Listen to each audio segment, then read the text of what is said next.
Halo semuanya, para pejuang UPI. Kali ini kita akan bahas lanjutan dari soal IPA terpadu ya. Di part sebelumnya kita udah bahas nomor 1 sampai dengan nomor 8. Ada dua judul bacaan yang udah kita bahas. Di video ini kita akan lanjutin nomor 9 ke bawah ya. Nah, di sini judulnya bacanya tentang kelainan pada mata ya. Nah, ini tentang biologi ya. Biologi. Oke, langsung aja kita baca soalnya ya.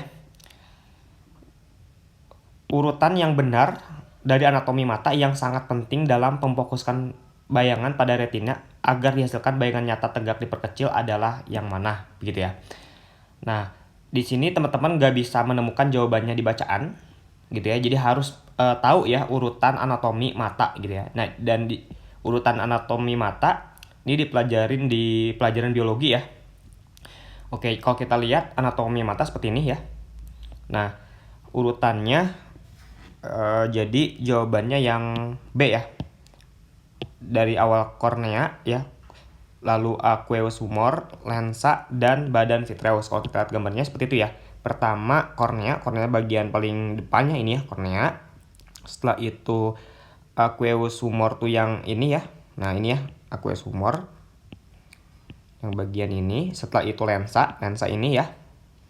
Dan yang terakhir ini ya, vitreous body ya, atau badan vitreous ya. Di urutan cahaya dari luar ke dalam seperti itu ya. Kalau dari optionnya kornea, aqueous humor, lensa, dan badan vitreous. Jadi yang B gitu ya. Oke, next nomor 10. Jenis kelainan pada mata akibat sinar yang berasal dari jauh tahingga sampai ke mata jatuh di depan retina. Nah, ini adalah kelainan dari hipermetropi ya, atau rabun dekat ya. Nah, teman-teman bisa temukan jawabannya di paragraf yang sebelah sini ya, paragraf ketiga. Nah, di sini ada rabun dekat atau hipermetropi. Ini sinar yang sinar jatuh di belakang retina begitu ya. Jadi tidak bisa melihat benda dekat dengan jelas. Kalau miopi ini rabun jauh, jadi tidak bisa melihat benda jauh dengan jelas. Kalau presbiopi ini mata tua, jadi karena faktor usia. Kalau astigmatisme adalah korneanya tidak rata ya. Korneanya tidak berbentuk bola, jadi sinarnya tidak terpusat sempurna. Nah, jadi jawabannya yang B ya. Oke, next nomor 11. Iris diafragma pada mata berfungsi untuk. Nah, ditanya fungsi iris ya. Fungsi iris tidak ada di bacaan ini. Jadi teman-teman harus tahu ya. Fungsi iris itu adalah untuk mengatur intensitas cahaya yang masuk ke mata ya. Jadi, nah iris itu yang sebelah sini ya. Nah, ini iris. Nah, iris ini fungsinya untuk mengatur intensitas cahaya. Kalau misalkan cahayanya lagi banyak ya, lagi di tempat terang, banyak cahaya. Nah, si iris akan mengatur pupil ya untuk menutup ya. Jadi sedikit menutup, jadi cahaya yang masuk nggak terlalu banyak begitu ya. Sebaliknya kalau misalkan di luar mata cahayanya sedikit, maka si iris akan membuka pupil selebar-lebarnya agar cahaya banyak yang masuk gitu ya. Oke, jadi intinya untuk mengatur intensitas cahaya yang masuk ke mata itu adalah iris. Kalau yang B, tempat jatuhnya bayangan pada mata, ini adalah retina ya. Kalau yang C, tempat membiaskan cahaya adalah lensa ya. Jadi cahaya masuk lewat sini, dibiaskan oleh lensa. Dibiaskan itu adalah dibelokkan ya. Misalkan masuk dari arah sini gitu ya, dibelokkannya menuju retina ya. Jadi retina adalah tempat bayangan jatuh ya. Tempat jatuhnya bayangan pada mata gitu ya. Lalu yang E juga ini sama ya, ada retina ya sebagai selaput jala dan atau bintik kuning pada mata, itu retina. Oke, next nomor 12. Seorang penderita rabun dekat menggunakan kacamata baca berukuran 2+2 dioptri. Jika ingin membaca tanpa kacamata, berapa jauhkah jarak buku yang harus dibaca gitu ya, harus diletakkan gitu ya, dari depan matanya. Nah, diketahui jarak baca normal itu 25 cm.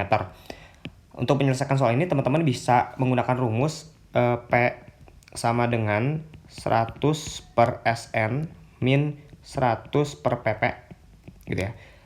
P itu apa? P itu adalah kekuatan lensa ya, ini ya, 2 dioptri plus 2 dioptri. SN adalah jarak baca normal ini ya.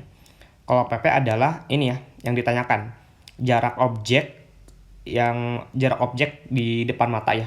Jadi jarak terdekat yang bisa dilihat oleh penderita rabun dekat gitu ya. Kita masukin aja angkanya.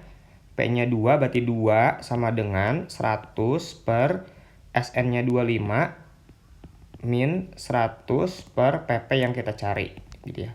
Jadi 2 sama dengan 100 dibagi 25, 4 ya. 4 min 100 per PP gitu ya. Kita lanjut di daerah sini ya. Nah, ini pindah ruas ke kiri jadi positif ya. Jadi 100 per PP sama dengan 4. Ini pindah ruas ke kanan jadi min ya, min 2 gitu ya. Jadi 100 per PP sama dengan 4 dikurangi 2, 2 ya. Nah, jadi PP-nya dapat ya. Nah, PP sama dengan 100 dibagi 2 ya. Gitu ya. 100 dibagi 2 adalah 50. Jadi jawabannya adalah yang D ya.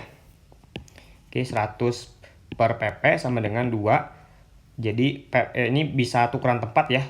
Jadi PP-nya di sini, 2-nya di sini gitu ya. Jadi 100 per 2 sama dengan PP ya. Jadi PP-nya sama dengan 50. Oke, next, nomor selanjutnya di sini tentang pemanasan global ya. Langsung aja kita baca soalnya ya. Di sini ada reaksi seperti ini.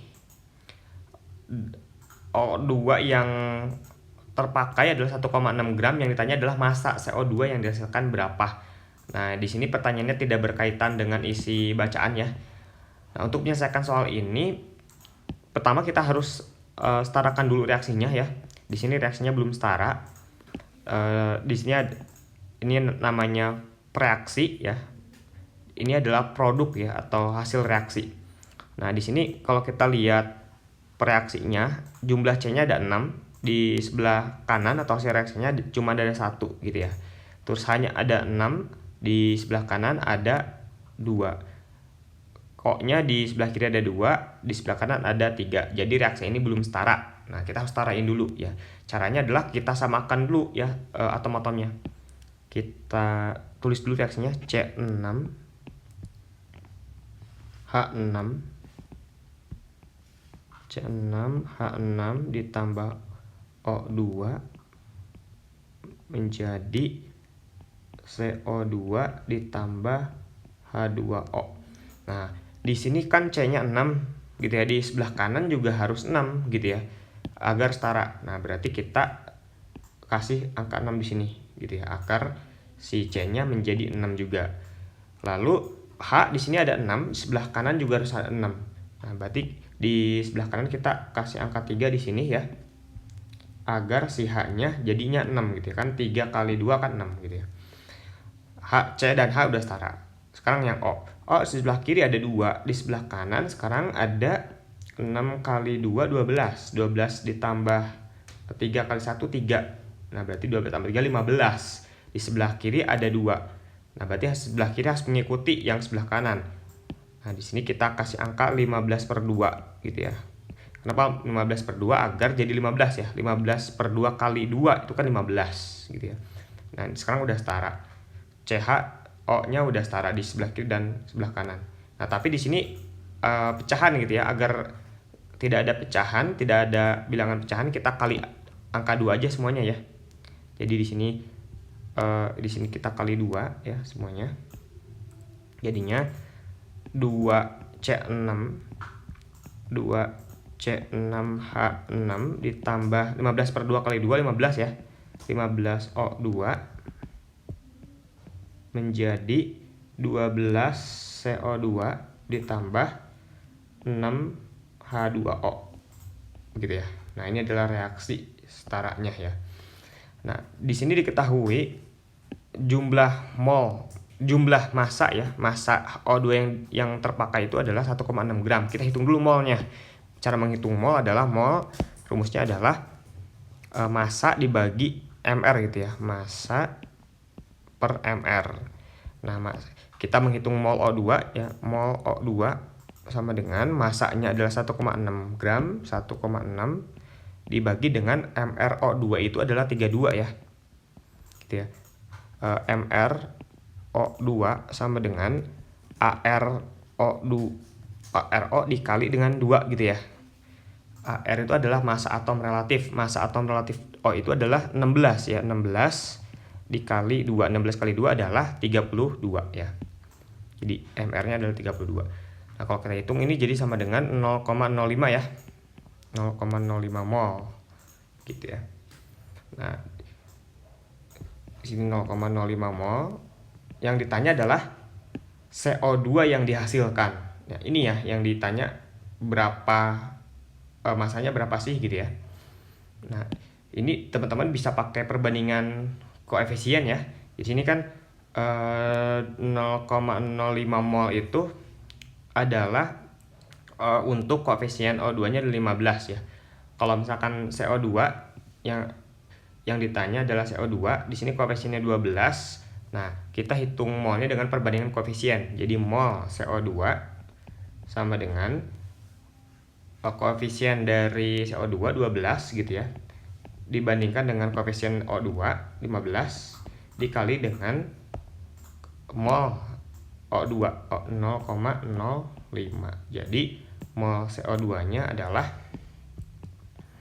kalau ini kita hitung adalah 0,04 mol gitu ya. Nah, sekarang kita mencari yang ditanyanya adalah massa kan ya. Massa, kalau kita lihat optionnya ya, ini massa CO2 yang ditanya ya. Nah, massa itu kalau diketahui mol, nah berarti bisa pakai rumus ini lagi ya. Jadi mol CO2 sama dengan massa ya, dibagi dengan mr-nya. Mol CO2-nya ini 0,04 sama dengan massanya yang dicari ya, massa dibagi dengan mr CO2 itu adalah 44 gitu ya. 44 dari mana? 44 itu dari mr CO2, berarti sama dengan ARC ditambah dengan ARO dikali 2 gitu ya. Sama dengan ARC itu 12 ya. 12 ditambah ARO itu 16 dikali 2. Jadi ini sama dengan 44 gitu ya. Nah, jadi kita dapat ya massanya ini ya. Massa CO2-nya adalah, massa CO2 sama dengan 0,04 dikali 44. Hasilnya adalah 1,76 gram ya. Jadi jawabannya adalah yang C ya. Oke, next nomor 14. Berikut ini adalah keterkaitan antara perpindahan kalor dengan pemanasan global yang paling tepat gitu ya. Nah, teman-teman bisa temukan jawabannya di kalimat yang pertama ya. Pemanasan global adalah suatu proses peningkatan suhu rata-rata atmosfer, laut, dan daratan bumi ya. Hal tersebut sebagai akibat cahaya matahari yang merupakan gelombang elektromagnetik berpindah secara radiasi menuju permukaan bumi gitu ya. Lalu di kalimat bawahnya itu menjelaskan bahwa penyebab dari pemanasan global ini disebabkan karena adanya gas-gas rumah kaca ya, salah satunya adalah CO2. Oke, jadi jawaban yang tepat adalah yang C ya. Perpindahan kalor dari matahari ke bumi secara radiasi menyebabkan suhu rata-rata permukaan bumi meningkat. Oke, next nomor 15.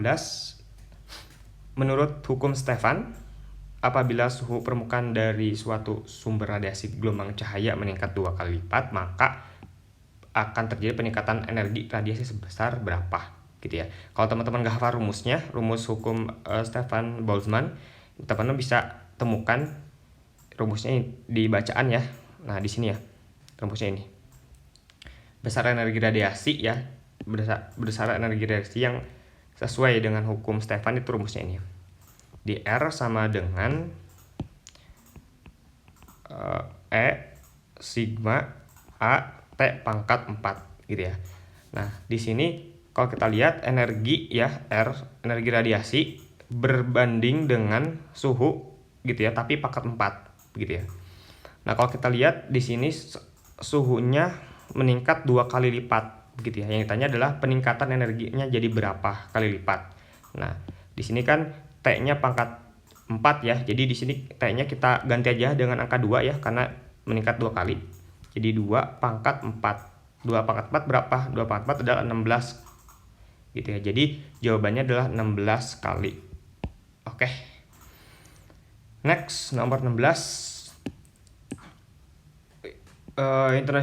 Intergovernmental Panel on Climate Change atau IPCC menyimpulkan bahwa meningkatnya suhu bumi antara 1,1 derajat Celcius ya, yang diperkirakan terjadi antara tahun 1900 sampai dengan tahun 2100 disebabkan karena apa gitu ya. Nah, teman-teman bisa temukan jawabannya di bagian ini ya. Gas karbon dioksida ternyata merupakan penyumbang terbesar yang pada pemanasan global di atmosfer gitu. Jadi jawabannya adalah yang A ya. Meningkatnya kadar karbon dioksida atau CO2 begitu. Oke, sekian dulu untuk video kali ini. Kita akan lanjutkan soal berikutnya di part berikutnya ya, nomor 17 ke bawah ya. Di sini tentang migrasi besar-besaran gajah di Afrika. Sekian dulu. Terima kasih telah menonton.